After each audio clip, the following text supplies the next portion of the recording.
எல்லோருக்கும் இனிய மாலை வணக்க மக்களே. அருமையான ஆசீர்வாதமான பரிசுத்த ஆவியினுடைய பொழிந்தருளின் கூட்டம் சற்று முன்பு நடந்து முடிந்தது. அநேக மக்கள் ஆண்டவரோடு மீண்டும் தங்களை புதுப்பித்துக் கொள்ளக்கூடிய அருமையான வாய்ப்பை நாம் கடந்து சென்று கொண்டிருக்கிற அந்த தானியேலின் உபவாசத்தினுடைய தருணத்திலே பெற்றார்கள். மேலும் விசுவாசத்திலே அவர்கள் புதுப்பிக்கப்பட்டார். கண்டிப்பாய். ஏன் நான் விசுவாசத்தை பற்றி பேசுகிறேன்? பைபிள் மிக தெளிவாக சொல்கிறது. தேவனுடைய வார்த்தை விசுவாசம் இல்லாமல், எபிரேயர் என்ற புஸ்தகத்திலே அப்போஸ்தலனாகிய பவுல் சொல்லுகிறார் 11ஆம் அதிகாரத்திலே 6ஆம் வசனம், விசுவாசம் இல்லாமல் தேவனுக்கு பிரியமா இருப்பது கூடாத காரியம். பார்த்தீர்களா? விசுவாசம் இல்லாமல் தேவனுக்கு பிரியமா இருப்பது கூடாத காரியம். நான் பேசுகிற விசுவாசம் ஒரு சாதாரண நம்பிக்கை என்பது அல்ல. அதாவது நான் தேவனை நம்புகிறேன், அந்த நம்பிக்கை இல்லை. அவர் வார்த்தையை நீங்கள் உங்கள் வாழ்க்கையிலே கடைபிடிப்பது, அவர் வார்த்தையின் மீது நீங்கள் வைக்கிற உறுதியான நம்பிக்கை, அதுதான் விசுவாசம். நீங்கள் பார்க்காத ஒன்றை அவர் வார்த்தையின் அடிப்படையிலே நம்பிக்கையோடு ஏற்றுக்கொள்ளும். நீங்கள் இன்னும் பார்க்கவில்லை, நீங்கள் இன்னும் அடையவில்லை, ஆனால் அவர் வார்த்தை கொடுத்ததுனாலே அது நிறைவேறும், அது நடக்கும் என்ற அந்த நம்பிக்கையை உங்களுக்கு ஒரு உறுதியாக பற்றி கொண்டிருப்பீர்கள். அதுதான் விசுவாசம். அந்த விசுவாசம் தான் தேவனை பிரியப்படுத்துகிறது. அப்படி ஒருவர் தேவனை பிரியப்படுத்தும் போது, இப்படிப்பட்ட ஒரு விசுவாசத்தினால் ஒருவர் தேவனை பிரியப்படுத்தும் போது அவர் வாழ்க்கையில் நடைபெறுகிற காரியங்கள் அதி அற்புதமான, நண்பர்களே, அதி அற்புதமான. நீங்கள் பார்க்க போகிற சாட்சி அப்படியான ஒன்றுதான், அதி அற்புதமான சாட்சி. இது மனுஷ ரீதியாய் சாத்தியமானதல்ல, ஐம்புலன்களால் யோசிக்கக்கூடியதோ யூகிக்கக்கூடியதோ அல்ல. விசுவாசத்தினால் மட்டுமே இது சாத்தியம். தேவனுடைய வார்த்தையின் மீது ஒருத்தர் வெளிப்படுத்துகிற விசுவாசம். அதற்காக தான் தானியேல் உபவாசம் உங்களுக்கு உதவி செய்கிறது. இந்த விசுவாசத்தை நாம் பெற்றுக்கொள்ளுங்கள். அதற்கான தியாகம் மிக அவசியம், அதற்கான நடைமுறை செயல் மிக அவசியம். இப்படிப்பட்ட விசுவாசத்தை ஒருத்தருக்குள் தக்க வைத்துக் கொள்ள, அதாவது தேவனுடைய வார்த்தை இப்படிப்பட்ட விசுவாசத்தை ஒருத்தருக்குள் கொண்டு வருகிறது. அந்த விசுவாசத்தை தக்க வைத்துக் கொள்ள நமக்கு உதவி செய்வது யார்? பரிசுத்த ஆவி. ஒரு விளக்கு, நான் இதற்கு மிக சரியான உதாரணமாய் பயன்படுத்தலாம். விளக்கிலே அந்த ஒளி பிரகாசமாய் தொடர்ந்து எரிந்து கொண்டே இருக்க வேண்டுமானால், விசுவாசம் தொடர்ந்து அனலா இருக்க வேண்டுமானால் எண்ணெய் அவசியம் இல்லையா? அந்த எண்ணெய் தான் பரிசுத்த ஆவி. எண்ணெய் இல்லாத போது சீக்கிரத்திலே அதனுடைய பிரகாசம் குறைந்து ஒரு நாள் அணைந்து போய்விடும். எத்தனை பேர் இன்றைக்கு விசுவாசத்திலே விலகி போயிருக்கிறார்கள், பாவத்திலே விழுந்திருக்கிறார்கள், பிரச்சனையினால் பலவீனம் அடைந்து பின்வாங்கி விட்டார்கள். ஏன் அதிலிருந்து மீள முடியாது இருக்கிறார்கள்? காரணம், அவர்களுக்கு ஒரு சமயத்தில் இருந்த விசுவாசம், ஒரு நாள் இருந்த அந்த உறுதியான நம்பிக்கை இப்போது குறைந்து கொண்டே வந்து அணைந்து விட்டது. காரணம் என்ன? உள்ளே எண்ணெய் இல்லை, பரிசுத்த ஆவி இல்லை. ஆனால் பரிசுத்த ஆவி ஒருவர் கொடுக்கும் போது தொடர்ந்து அந்த விளக்கு பிரகாசமாக எரிகிறது. எனவேதான் இந்த வாய்ப்பை பயன்படுத்திக் கொள்ளுங்கள். உங்கள் விசுவாசத்தை எப்படி புதுப்பித்துக் கொள்ள முடியும்? அதற்கான ஒரு வாய்ப்பு தான் இஸ்ரவேல் சிறப்பு நிகழ்ச்சி. சாலமோன் மண்டபத்தை நோக்கி நாம் பிரயாணிக்கிறோம். இந்த மாதம் கடைசி வரை நாம் இந்த விசுவாசத்தை இணைந்திருப்போம். மேலும் தானியேலின் உபவாசமாக உதவியா இருக்கிறது, நாம் பரிசுத்த ஆவியை பெற்றுக்கொள்ளும்படியா. இப்படிப்பட்ட விசுவாசம் உங்களுக்குள் வந்தார் நண்பர்கள், நடைபெற போகிற காரியங்கள் அசாதாரணமான, அதி அற்புதமான, உங்களுக்கும் உங்களை பார்க்கிற மற்றவர்களுக்கும் அது ஆச்சரியத்தை கொண்டு வரும். எனவே தான் இந்த வீடியோ நீங்கள் பார்க்கும்படி நான் விரும்புகிறேன். சாலமோன் மண்டபத்தை நோக்கி நம் விசுவாச பிரயாணம், அதனை தொடர்ந்து நீங்கள் கேட்க போகிற இந்த சாட்சி அதி அற்புதமான சாட்சி. நான் சொன்னது தேவன் வார்த்தையின் அடிப்படையில் ஒருத்தர் விசுவாசத்தை வெளிப்படுத்தும் போது நடைபெறுவது என்ன பார்ப்பீர்கள். கவனம் செலுத்துங்கள், தொடர்ந்து இணைந்திருங்கள். ஒரு பாட்டில் தண்ணீர் ஆயத்தப்படுத்திக் கொள்ளுங்கள். நிகழ்ச்சியின் இறுதியிலே நாம் இந்த விசுவாச ஜெபத்திலே ஒன்றிணைய போகிறோம். வெறுமையாய் இருப்பதை தேவன் சிருஷ்டிப்பதில் மிகவும் சிறப்பானவர். தேவன் சிருஷ்டிப்பதில் மிகவும் வல்லமையானவர். எப்போ பூமியானது ஒழுங்கின்மையும் வெறுமையுமாயிருந்ததோ, தேவனுடைய வார்த்தையின் பிரகாரமாய் எல்லாம் உருவாக்கப்பட்டிருந்தது. அதேபோல் ஜெயித்தவர்களும் இருந்தார்கள். யாரெல்லாம் தன் வாழ்க்கையில் தேடினார்களோ அவர்கள் பெற்றுக்கொண்டார்கள். வெறுமையை எப்படி நிரப்புவது என்று. ஆபிரகாமனுடைய வெறுமை, தன் வாழ்க்கை இருந்த அவமானம் மாறியது. வாக்களிக்கப்பட்டதை பெற்றார். அன்னாளுடைய வெறுமை மாற்றப்பட்டு ஆனந்தத்தின் கண்ணீரை பெற்றார். ராகாபினுடைய வெறுமை தொலைக்கப்பட்ட வாழ்க்கையாய் இருந்தது, பரிபூர்ணம் அடைந்த வாழ்க்கையாய் மாறியது. யோபினுடைய வெறுமை எல்லாவற்றையும் இழந்தார், கடைசியில் தேவனை அறிந்து கொண்டார், மீண்டும் யாவையும் பெற்று கொண்டார். கிதியோனின் வெறுமை அவருக்கு அவமானமாய் இருந்தது, கடைசியில் வெற்றியை கண்டார். கல்யாண வீட்டின் அங்கிருந்த பானைகள் வெறுமையாய் ஆனது. இயேசு தண்ணீரை நிரப்ப சொன்னார், அது புது திராட்சை ரசமாய் மாறியது. உதிரப்போக்கில் இருந்த அந்த ஸ்ரீ வெறுமையாய் இருந்தார், ஆரோக்கியம் இல்லாமல் பரத்தை இழந்து யாவும் மாறியது. அவர் வாழ்க்கை பரிபூர்ணம் அடைந்தது. நீங்கள் பார்க்கும் இந்த வனாந்திரம் வெறுமையாய் இருக்கிறது. அதே இடத்தில் தேவன் தன் வல்லமை வெளிப்படுத்தினார். பகலில் மேக ஸ்தம்பமாகவும் இரவில் அக்னி ஸ்தம்பமாகவும் நிரப்பப்பட்டது. தேவன் வரும் பிரசன்னம் வெறுமையை நீக்கும். வெறுமையாய் இருந்த அந்த ஜனங்களை வழிநடத்த தேவன் வந்தார். அதனால்தான் அவர் மிகவும் சிறப்பானவர். நிறைவேற்றின வாக்கு தத்தம் பரிபூர்ணம், முழுமையான மாற்றம் அடைவது. எனவே யார் நீங்கள் வெறுமையோடு உங்களுடைய சரீரத்திலும் ஆத்மாவிலும் இருக்கிறீர்களோ, எனவே உங்கள் வாழ்க்கை அர்ப்பணியுங்கள், நீங்கள் நிரப்பப்படுவதற்காக. ஏனென்றால் அவருக்கு தெரியும் எப்படி சிறப்பான விதத்தில் செய்வதென்று. எனவே வெறுமையின் அவமானத்தை மாற்றிக்கொள்ள விரும்பினால் வாக்களிக்கப்பட்டதை பெற்றுக்கொள்ள வாருங்கள்.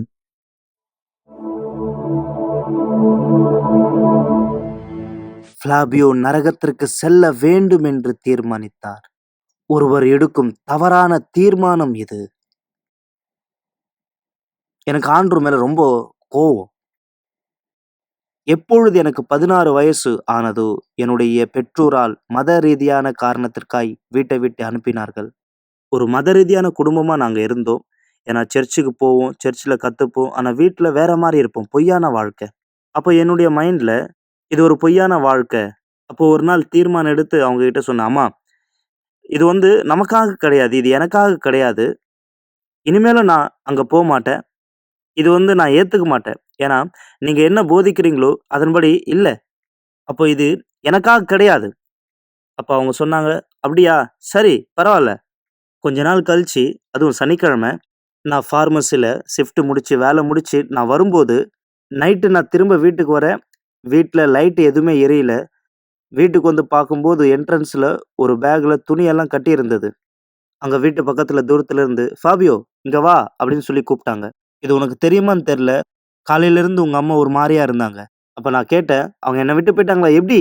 அப்போ சொன்னாங்க அவங்க, காலையில் நீ இந்த பக்கம் போன உடனே உங்கள் அம்மா அந்த பக்கமாக போய் வீட்டை காலி பண்ணுறதுக்கு ஒரு வண்டி எடுத்துன்னு வந்தாங்க. வீட்டில் இருக்கிற பொருள் எல்லாத்தையும் எடுத்து வண்டியில் போட்டு வீட்டை லாக் பண்ணிட்டு அவங்க பாட்டு போயிட்டாங்க.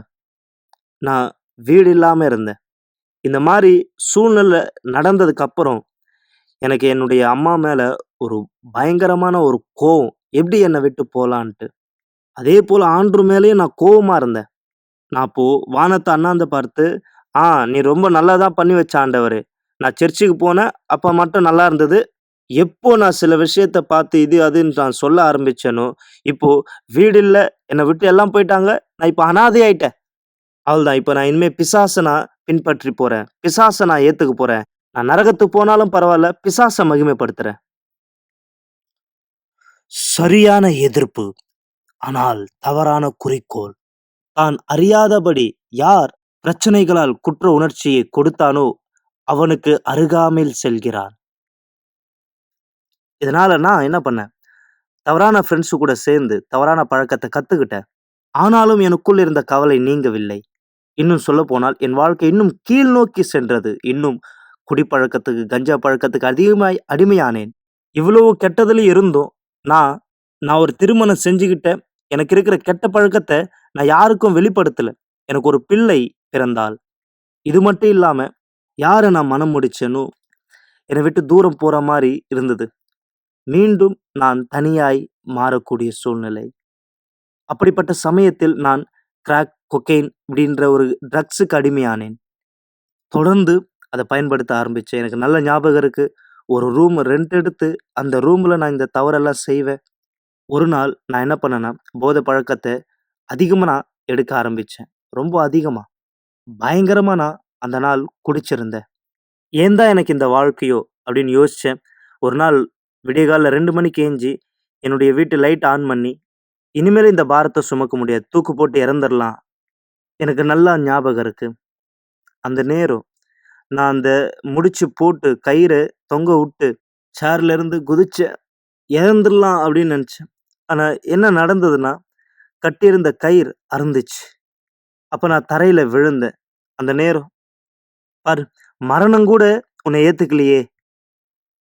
அப்ப நான் நினைச்சேன், சாத்தான் கூட என்ன நரகத்துல ஏத்துக்கலையே. இது என்னடா அப்படின்னு சொல்லி, இன்னும் என் சூழ்நிலை ரொம்ப மோசமா நான் வாழப் போறேன் அப்படின்ட்டு தீர்மானம் எடுத்தேன். சாவு ஃபிளாபியோவை ஏற்றுக்கொள்ளவில்லை. ஒரு மீட்பின் பாதை அவருக்காய் ஆயத்தப்படுத்தியிருந்தது. ஒருவேளை இந்த நிகழ்வு நடந்தது, பரலோகம் உதவியது அந்த ஆத்துமாவை காப்பாற்றுவதற்காக. பகல் நேரத்துல நான் ஒரு இடத்துலயும், இரவு நேரத்துல யுனிவர்சல் ஆலயத்தினுடைய ஷட்டர் வாசல்லயும் நான் தூங்குவேன். கொஞ்ச நாளுக்கு அப்புறம் என்னுடைய பொண்ணு என்னை தேட ஆரம்பிச்சா. என் மகளும் மனைவியும் சாலுமோன் மண்டபத்தில் கூட்டத்தில் கலந்து கொள்வார்கள். என்னுடைய பொண்ணுக்கு யுனிவர்சல் டீன் ஃபோர்ஸ் அந்த குரூப்ல ரொம்ப பிடிக்கும். என்னுடைய மகள் கேட்டிருந்தா இங்க வந்து கலந்து கொள்ளும்படி. ஆனா யாருமே இல்ல அவளை கூட்டிட்டு போறதுக்காக. எனவே நானும் அவ கூட சேர்ந்து போக வேண்டியதா இருந்தது. முதல் நாள் அட்டென்ட் பண்ணதுல இருந்தே அவ அவ்வளோ விருப்பமா இருந்தா அதுல கலந்து கொள்ளும்படியாக. அவ என்கிட்ட வந்து சொன்னா, அம்மா நம்மளுடைய வீடை இங்கேயே மாத்திடலாமா, எனவே ரொம்பவே சுலபமா இருக்கும், நான் எல்லாத்துலயும் கலந்துக்கலாம் அப்படின்னு கேட்டிருந்தா. அப்ப அவ என்னை கூப்பிட்டா. நான் அந்த நேரம் பிரேயர்ல கலந்துக்கிட்டேன். சொல்லப்போனா முதல்ல பிரேயர்ல கலந்துக்கிறது, சர்ச்சுக்கு வர்றது எனக்கு பிடிக்காது. ஆனா ஞாயிற்றுக்கிழமை ஒரு நாள் என் பொண்ணுக்காக போனேன். நான் அங்க போவேன். ஆனா எனக்கு அங்க போர் அடிக்கும். சேர்ல உட்காரும்போது நல்லா கை கால் நீட்டிக்கிட்டு தூங்குறதுக்கு நல்லா வசதியா அப்படி படுக்கணும் அப்படின்னு சொல்லிட்டு இருப்பேன். இன்னும் நான் சொல்லப்போனா, மீட்டிங் நேரத்துல நான் தூங்குவேன். சில நேரத்துல என்னை தட்டி எழுப்புவா. என் வாயிலேருந்து அந்த அளவுக்கு நாத்தம் வரும். அவர் அந்த இடத்துல வந்து உட்காரும் பொழுது அவர் குளிக்காதது போல அவர் மேல இருந்து துர்நாற்றம் வரும். அது என்னை கவன சிதைவடைய செய்யும். என்னுடைய மகள் அவருடைய பக்கத்துல உட்கார்ந்துட்டு இருந்தா. என்னுடைய மகள் செய்த சில விஷயம் என்னையே ஆச்சரியப்பட வச்சுது. ஒரு நாள் வந்தது. அந்த நாள் நான் மறக்க முடியாதது. பிஷப் ஒரு ஜெபம் பண்ணுவாரு, மக்கள் எல்லாரையும் முன்னாடி கூப்பிட்டு.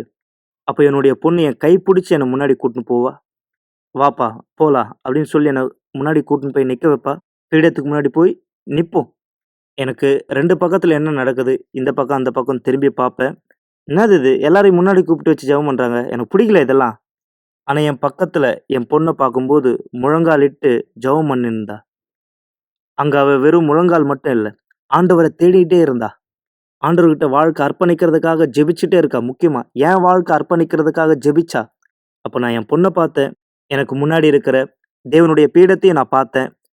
அந்த நேரம் நான் நல்லா மூச்சு இழுத்து விட்டு, சரி இதுதான் டீல் அப்படின்னு சொல்லிட்டு நான் ஆண்டவர்கிட்ட பேச ஆரம்பிச்சேன். நீங்க உண்மையாவே இருக்கிறீங்கண்ணா, நான் இருக்கிறது ஒரு நல்ல விஷயம் அப்படின்ட்டு நீங்க பார்க்குறீங்கண்ணா, நான் வாழ்ற என்னுடைய தரித்திரமான வாழ்க்கைய நீ எடுத்தன்னா, என்கிட்ட ஏதாவது நல்ல குணத்த நீ பார்க்குறன்னா, நீங்க உண்மையாவே இருக்கிறீங்கன்னா, என் சூழ்நிலைய நீங்க மாத்தணும். உண்மையாவே என் வாழ்க்கையில வேலை செய்றீங்கன்னா, நீங்க மாத்துங்க என் வாழ்க்கைய. அந்த நேரம் நான் ஆண்டவர்கிட்ட பேசினேன். அந்த வாரம் எனக்கு ஒரு வித்தியாசம், ஒரு அற்புதம் நடந்தது. எனக்குள்ள ஒரு மாற்றம். அது மட்டும் இல்லாம எனக்கு ஒரு வேலை கிடைச்சது. நான் எந்த இடத்துல வேலை பார்க்கறதுக்காக போனேனோ, வேலை செஞ்சேனோ, அது ஆலயத்தினுடைய துணையாளருடைய ஒரு நிறுவனம். அங்கேயே ஒரு ஸ்டுடியோ இடம் ஒண்ணு கிடைச்சது. நான் வாங்குனேன். நான் இனிமேலும் தரித்திரன், நான் ரோட்ல தங்க மாட்டேன். அந்த வாரம் உண்மையாவே ஆண்டவர் எனக்கு ஒரு அற்புதம் செஞ்சார். என் வாழ்க்கை சூழ்நிலை மாற ஆரம்பிச்சது. நல்ல வேலை, நல்ல சம்பாத்தியம். அதுக்கப்புறம் என் குடும்பத்தோட சேர ஆரம்பிச்சேன். இன்னும் சொல்லப்போனா, அந்த அற்புதம் பார்த்ததுக்கப்புறம், என்னுடைய பொண்ணு இல்லாம நான் சர்ச்சுக்கு தனியா போவேன். தண்ணீர்ல ஞானஸ்நானம் எடுத்தேன். என்னைக்கு ஞானஸ்நானம் எடுத்தேனோ, அந்த நாள் தீர்மானிச்சேன். என் வாழ்க்கைய நான் மாத்திக்க போறேன். இனிமே பழைய வாழ்க்கை வேணாம். இதெல்லாம் நடந்து கொஞ்ச நாள் கழிச்சு, இஸ்ரவேல் சிறப்பு நிகழ்ச்சி நடந்தது. பிஷப் கூட்டத்துல ஒவ்வொரு தடவை பரிசுத்த ஆவிய பத்தி பேசுவார். பரிசுத்த ஆவி பெறுங்கள், பெற்றுக்கொள்ளுங்கள். அப்போ பிஷப் ஒரு வார்த்தை சொன்னார், பரிசுத்தாவி கிடைக்கணும்னா என்ன பண்ணணுன்ட்டு. நீங்க மன்னிக்கணும். இந்த ஒரு வார்த்தை என் மனச ரொம்ப தொட்டது அந்த வார்த்தை. ஏன்னா எனக்கு ரொம்ப கஷ்டமா இருந்தது. என்னுடைய அம்மாவ நான் மன்னிக்கிறதுக்கு. ஆனாலும் நான் மன்னிச்சுட்டேன். எப்போ நான் மன்னிச்சுட்டேன் அப்படின்னு சொன்னேனோ, எனக்குள்ள ஒரு சமாதானத்தின் உறுதி கிடைச்சது. என்னை விட்டு ஏதோ போனது போல, அன்னைக்கு அந்த நாள் தேவனுடைய பீடத்தின் மேல நான் ஏறினேன். அப்ப ஆண்டவர்கிட்ட சொன்னேன், ஆண்டவரே, இதோ நான் இங்க இருக்கேன் என் முழு வாழ்க்கையோட. நான் எந்த கெட்ட பழக்கத்துக்கு அடிமையா இருந்தேனோ, யாரை காயப்படுத்தினனோ, நான் ரொம்ப மோசமான விஷயம்லாம் செஞ்சேன். உங்களை வெறுக்கும்படி நிறைய விஷயம் செஞ்சேன். எப்போ நான் ஆண்டவருடைய பீடத்தை விட்டு நான் இறங்கி போறேனோ, போற அந்த நேரம், அந்த படியில ஆண்டவர்கிட்ட ஜெபிக்கிறேன், ஆராதிக்கிறேன். பரிசுத்தாவிய அந்த அளவுக்கு அதிகமா நான் தேட ஆரம்பிச்சேன். ஏன்னா அவர் கூட்டத்துல சொன்னார், பரிசுத்தாவியை தேடுங்கள். நான் பரிசுத்தாவியை தேடும்போது எனக்குள்ள ஒரு சமாதானம், அந்த அளவுக்கு அது ரொம்ப பெரிய சமாதானமா இருந்தது. இன்னும் சொல்ல போனா யாரோ ஒருத்தருடைய மடியில நான் உட்கார்ந்தது போல இருந்தது. நான் நம்புறேன், தேவன் அது. அந்த நேரம் நான் ஆண்டவர் அதிகமா தேடும்போது, இனிமே இதை விட்டுறக்கூடாது, தொடர்ந்து தேடணும். பரிசுத்தாவியை தேடின்னு இருக்கும்போது அதை நிறுத்தக்கூடாது. இன்னும் சொல்ல போனா, அதாவது லைட் எங்க ஆன் பண்ற போறாங்க, ஆன் பண்ணக்கூடாது. தொடர்ந்து ஆண்டவரை தேடணும். அந்த நம்பிக்கையில, விசுவாசத்துல இருந்தேன். சொல்ல போனா இன்னும் மீட்டிங் முடிஞ்சிச்சு. அப்ப என்னுடைய பொண்ணு சொல்றா, வா போலாம் முடிஞ்சிச்சு. அப்ப ஆண்டவர்கிட்ட இருந்து ஒரு சத்தம், மகனே நான் உன் கூட இருக்கேன். இப்படியே தான் தேவன் ஒரு நபரை கண்டடைவது. ஆண்டவர் காத்து கொண்டிருக்கிறார். ஏனென்றால் பரலோகம் உங்கள் வாழ்க்கை புதியதாய் மாற்ற விரும்புகிறது. எனவே இவர் வாழ்க்கை புதியதாய் மாறியது. தேவன் எது எனக்கு கொடுத்தாரோ, எது கொடுத்தாலும் ஈடாகாது. முன்னாடி அவங்க என் பொண்ணுக்கு அம்மாவா தான் இருந்தாங்க. இப்போ என்னுடைய மனைவியா இருக்காங்க. இப்போ மீண்டுமாக மறுபடியும் எல்லாமே வந்தது. இவர் மேல எனக்கு கொஞ்சம் கொஞ்சமா விருப்பம் வந்தது. நான் யோசிச்சேன், இந்த நபர் இப்போ வித்தியாசமா இருக்காருன்னு. ஆலயத்திற்குள்ளாக திருமணத்தின் கொண்டாட்டங்கள் வரும்போது நாங்கள் மீண்டும் திருமணம் செய்து கொண்டோம். இங்கே சாலமோன் மண்டபத்தில் நடந்தது. இந்த முறை நாங்க எல்லாமே சரியா செய்தோம். இன்னைக்கு என்னுடைய மகளுக்கு ஒரு குடும்பமானது இருக்கு.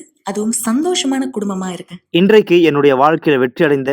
முன்னாடி ஒரு நாள் ஆண்டவரே பிடிக்காது சொன்ன, வெறுத்தவனா, ஆண்டவரே இல்லைன்னு சொன்னேன். ஆனா இன்னைக்கு நிறைய பேருக்கு ஆண்டவரை குறித்து நான் சொல்றேன். இன்னைக்கு சாலமோன் மண்டபத்தினுடைய 10வது வருஷத்துல நான் இருக்கிற, ரொம்ப சந்தோஷமா இருக்கு. எனக்கு என்னுடைய முழு குடும்பத்தோட நான் இந்த இடத்துல இருக்கேன். எனக்கு ரொம்ப சந்தோஷமா இருக்கு. சாலமோன் மண்டபத்துக்காக தேவனுக்கு நன்றி செலுத்துறேன். இந்த இடத்துல நான் என்ன கத்துக்கிட்டனோ, இல்ல தொடர்ந்து என்ன கற்றுக்கொள்றனோ எல்லாவற்றுக்கும் நன்றி செலுத்துறேன். யூடிஎஃப் குழுனுடைய வேலைகள் எல்லாமே அற்புதமானவைகள். தேவன் 11 வயசு பொண்ணை பயன்படுத்தினார். என்னுடைய பொண்ணு மூலியமா இன்னைக்கு புது இஸ்ரவேலரா நான் மாறி இருக்கேன். முன்னாடி நான் இப்படிதான் சொல்வேன், நான் ஒரு பிசாசு, நரகத்துக்கு தான் போவேன், நான் பிசாசை தான் நான் மகிமைப்படுத்துவேன் அப்படி சொன்ன ஆளு. ஆனா இன்னைக்கு நான் மாறி இருக்கேன். பரலோகம் என் வாழ்க்கையை மாற்றியது. இன்னைக்கு தேவனை நான் ஆராதிக்கிறேன், மகிமைப்படுத்துறேன்.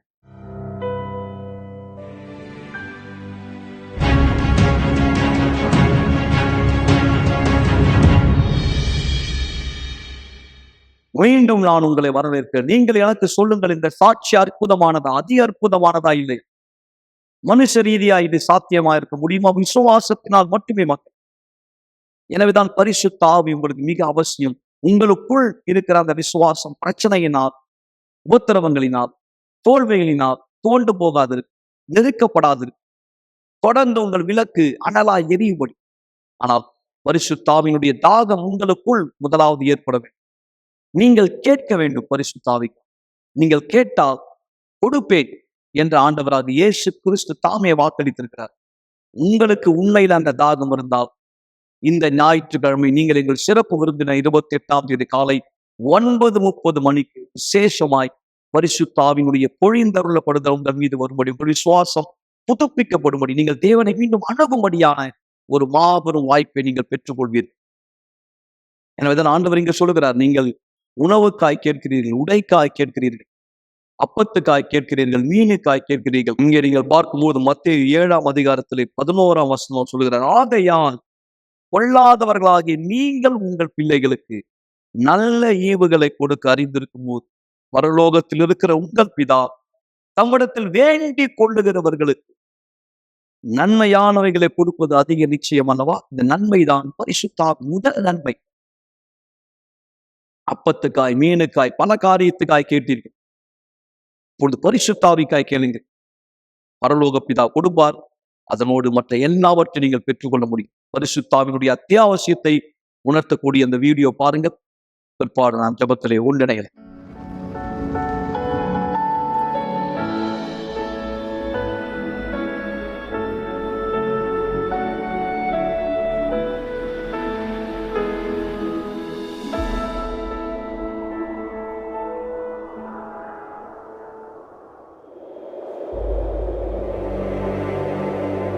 உங்களை வனாந்திரத்திலே தனியாய் தவிக்க விட்டால் எப்படி இருக்கும் கற்பனை செய்யுங்கள். ஒரு துளி தண்ணீருக்காக தேடுகிறீர்கள், நாள் முழுவதும் கண்டடையவில்லை. தாகம் தீர நம்பிக்கையற்றவராய் மாறினீர்கள். அந்த தருணத்தில் 2 தடவை கூட நீங்கள் யோசிக்க மாட்டீர்கள். எதையாவது ஒன்று செய்ய வேண்டும் என்று, பாட்டில் தண்ணி கிடைக்குமா என்று யோசிப்போம். எப்பொழுது நாம் ரொம்ப தாகமாக இருப்போமோ நாம் எதையும் எதிர்பார்க்க முடியாது.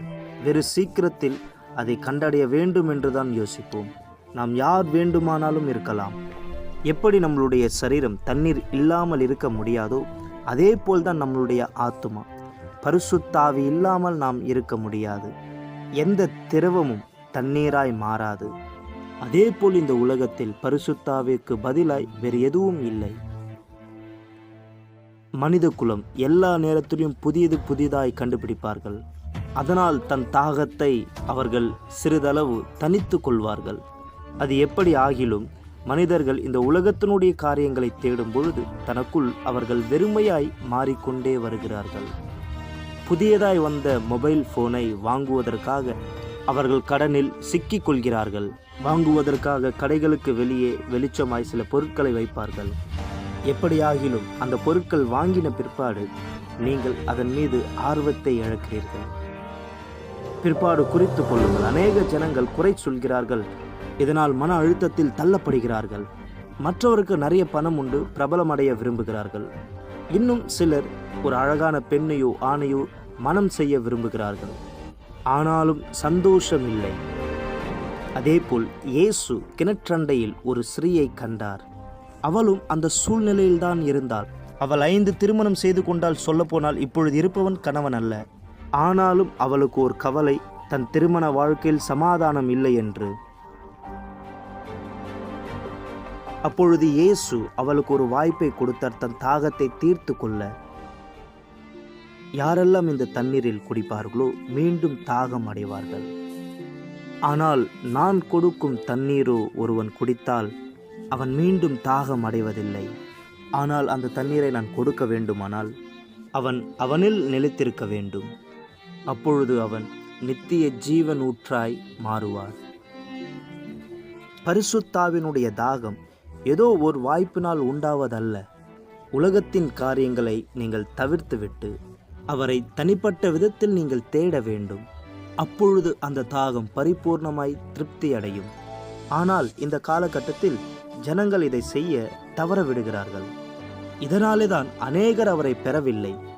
அவர்கள் தீர்மானிக்கிறார்கள், பரிசுத்த ஆவியை விட என் கஷ்டங்கள் தீர்ந்தாலே போதும் என்கிறார்கள். இன்னும் அவர்கள் புரிந்து கொள்ளவில்லை. அவரை முதலாவது தேடினால் அவர்கள் ஆசீர்வாதத்தை தேடி ஓட வேண்டாம். ஏனென்றால் அவர்களே ஒரு நீரூற்றாய் மாறுவார்கள். அவர்கள் எங்கே போனாலும் ஜீவனாய் இருப்பார்கள். நீங்கள் யோசித்து பாருங்கள், 24 மணி நேரம் இந்த தண்ணீர் உங்களுக்கு கிடைத்தால் எப்படி இருக்கும் என்று. ஆவியினால் பிறந்தவர்கள் இப்படியாய்தான் இருப்பார்கள். தனக்குள் பரிசுத்த ஆவியை பெற்றுக்கொண்டவர்கள் சந்தோஷமானவராய் நித்திய ஜீவூற்றாய் இருக்கிறார்கள். அவர்கள் வாழ்க்கை பிரகாசிக்கிறது. எனவே நீங்கள் இந்த தருணத்திலிருந்து வேறு எதையும் விட அவரை முதலாவதாய் தேடுங்கள். இது சாகசமோ ஆவேசமோ அல்ல, பரிசுத்த ஆவி. வனாந்திரத்தில் தண்ணீரை தேடுவது போல் உங்களை மாற்றிக்கொள்ளுங்கள். யாரெல்லாம் நீங்கள் தாகமாய் இருக்கிறீர்களோ தோண்ட வேண்டும், நீரூற்றை கண்டடையும் வரை உங்கள் தாகத்தை தீர்த்து கொள்வதற்காக. இது எப்படி இருந்ததுன்னா, வனாந்திரத்தின் நடுவுல நான் தாகமா இருந்தது போல, என்னுடைய வாயில ஒரு துளி தண்ணீர் வைத்தது போல இருந்தது. ஆனா எனக்கு ஒரு துளி மட்டும் வேண்டாம், எனக்கு முழு தண்ணீரும் தேவை. என்னுடைய ஆத்துமா வறண்டு இருந்தது. இந்த அளவுக்கு தாகத்தோட நான் தேவனை நோக்கி தேடினேன். பரிசுத்த ஆவியானவரை தேடுற அந்த தருணம் வரப்பொழுது என்னுடைய முழு பலத்தை நான் செயல்படுத்தினேன். எனக்குள்ளாக அப்படிப்பட்ட சந்தோஷத்தை நான் உணர்ந்தேன்.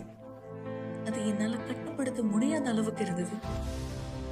எனக்குள்ளாக அந்த உறுதி இருந்தது. தேவன் அந்த நேரம் எனக்குள்ளாக அந்த முத்திரையை வைத்தார்.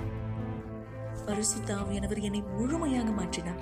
முழுமையாக வழியும் ஒரு நீரூற்று போல. உங்களை பொறுத்தவரை நீங்கள் எப்படி? நீங்கள் தாகமாய் இருக்கிறீர்களா? ஒரு கிளாஸ் தண்ணீரை ஆயத்தப்படுத்திக் கொள்ளுங்கள் அல்லது தொலைக்காட்சிக்கு அருகாமையிலே வாருங்கள். இந்த நேரம் உங்களுக்கான ஒரு சிறப்பு ஜெபத்தை நாம் செய்ய போகிறோம். சர்வ வல்லவரே, நேற்றும் இன்றும் என்றும் மாறாத தேவன், இந்த அருமையான வாய்ப்பிற்காக நன்றி செலுத்துகிறேன். இந்த அருமையான தருணத்துக்காய் நன்றி செலுத்துகிறேன் தேவன். யாரெல்லாம் இன்றைக்கு என்னோடு சேர்ந்து எனக்கு பரிசுத்தாவை கொடும் என்று ஜபத்திலே கேட்கிறார், ஒரு எங்கிருந்து இந்த நிகழ்ச்சியை பார்த்து கொண்டிருந்தாலும், ஜபத்தை எந்த சூழ்நிலையிலே கேட்டுக் கொண்டிருந்தாலும் சரி, ஒருவேளை பல தேவைகள் அவர்களுக்கு இருக்கலாம், பல சூழ்நிலைகள் இருக்கலாம், ஆனால் அதை மீறி அதை மறந்து எனக்கு இந்த நன்மையை கொடும் ஆண்டவரே என்று யார் சுவாசத்தோடு கேட்கிறார், அவர்கள் இப்பொழுதே பரிசுத்தாவை பெற்றுக்கொள்வார். பெற்றுக்கொள்ளுங்கள் இயேசுவின் நாமத்தில். யார் ஒருத்தர் மனம் திரும்பி இருக்கிறாரோ, யார் ஒருத்தர் அறிக்கை செய்திருக்கிறாரோ, யார் ஒருத்தரும் பிரசனத்துக்காய் கேட்கிறாரோ, அந்த அவரை புதுப்பியும் தேவன். அவர் ஆத்மாவை ரட்சிப்பீரார். தண்ணீரை பருகுதலின் மூலமாய் அவர்கள் சரீர தேவைகளின் வல்லமையால் சந்திக்கப்படட்டும். பலவீனங்கள், வலிகள், குழப்பங்கள், கவலைகள் மறையட்டும். அழுத்தங்கள் நீங்கள் தண்ணீரை ஆசீர்வதி. இந்த ஜபத்தை கேட்கிற பெற்றுக் கொடுக்கிற ஒவ்வொருவரை ஆசீர்வதி.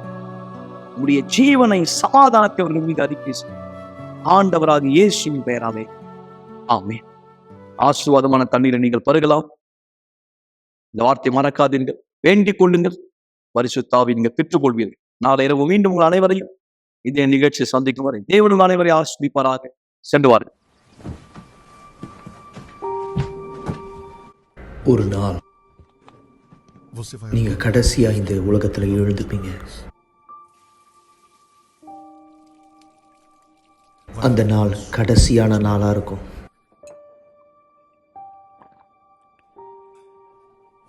கடைசியா ஒரு முறை நீங்க காலை உணவை சாப்பிடுவீங்க.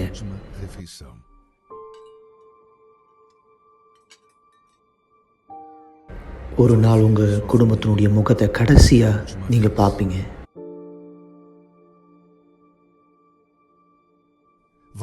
உங்களுடைய கடைசியான வார்த்தையை சொல்லுவீங்க.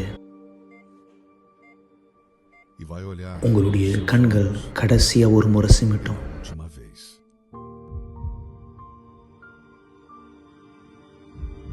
உங்க இருதய துடிப்பு கடைசியா ஒரு முறை துடிக்கும்.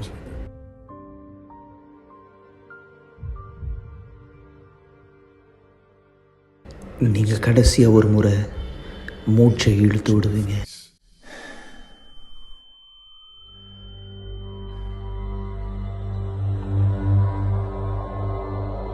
அந்த நேரம் உங்களுடைய ஆவிக்குரிய கண்களை திறக்கப்படும்.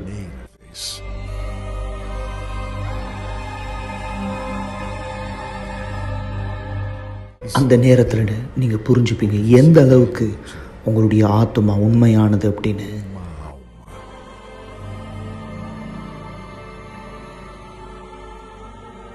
அந்த நாள் இந்த பூமியில நடந்தது எல்லாமே உங்களுடைய ஆத்மாவை காப்பாற்ற மட்டும் நீங்க புரிஞ்சுப்பீங்க. கடைசியா ஒரு முறை நீங்க இதை பார்க்குற நேரம் உங்க ஆத்மாவை வந்து கொண்டு போறது யாரு? அந்த நேரம் நீங்க யார்கிட்ட உங்க நேரத்தை கொடுத்தீங்களோ, யார்கிட்ட உங்க நாளை கொடுத்தீங்களோ, யார்கிட்ட உங்க விருப்பத்தை செஞ்சீங்களோ, யாரை நீங்க வணங்குனீங்களோ, இந்த வாழ்க்கையில இது உங்களை பதட்டப்படுத்துதா இல்ல இது உங்களை உறுதிப்படுத்துதா? உங்க கடைசி நாள் இந்த பூமியில உங்களுடைய முதல் நாள் அமைய போது பரலோகத்துல தேவனோடு சந்தோஷமா அல்லது நித்திய கால மரணம் நரகத்துல?